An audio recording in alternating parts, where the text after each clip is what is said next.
ជំរាបសួរអ្នកទាំងអស់គ្នានេះគឺជាវីដេអូរបៀបហូបស្រាពាងដំបូងឡើយគឺយើងត្រូវមានទឹកដើម្បីចាក់ឲ្យពេញពាងទឹកយើងអាចប្រើជាមួយនឹងទឹកអូរឬក៏ទឹកបរិសុទ្ធក៏បានដែរបងប្អូនអ្នកធ្លាប់ផឹកស្រាពាងមើលវីដេអូនេះគេផឹកហូបប្រភេទអីសានទឹកបានបន្ទាប់ពីចាក់ទឹកពេញពាងរួចយើងត្រូវយកដើមឫស្សីទូចមួយដើម្បីធ្វើការបន់ឆន់និងសែនព្រេនជាមួយម្ចាស់ផ្ទះ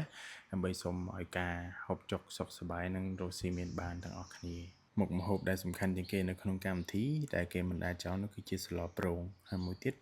ម្ហូបសម្រាប់សំណែនគេហៅថាអរញ៉ាំស្រាទានក៏មាន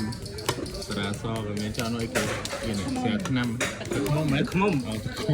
បើនិយាយពីមុខម្ហូបវិញបងប្អូនគឺមានជាមួយនឹងស្លប្រងសាច់ជ្រូកនេះភីភាដែលម្ហូបឡាវហើយនិងស្លជាច្រើនមុខទៀតគឺបើអាស្រកនេះបើន័យថាបងប្អូនតែមែនរបស់ខ្ញុំទៅចាក់វាពេញទៀត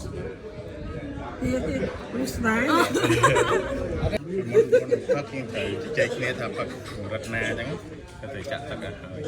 តែយើងចាប់ផ្ដើមផឹក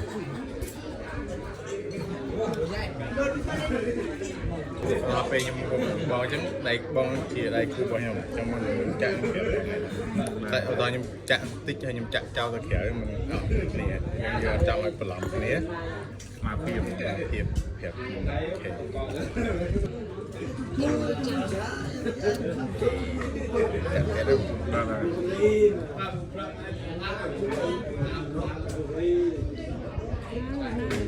អូហៀតិចព្រៃកំ pl ែងតែដល់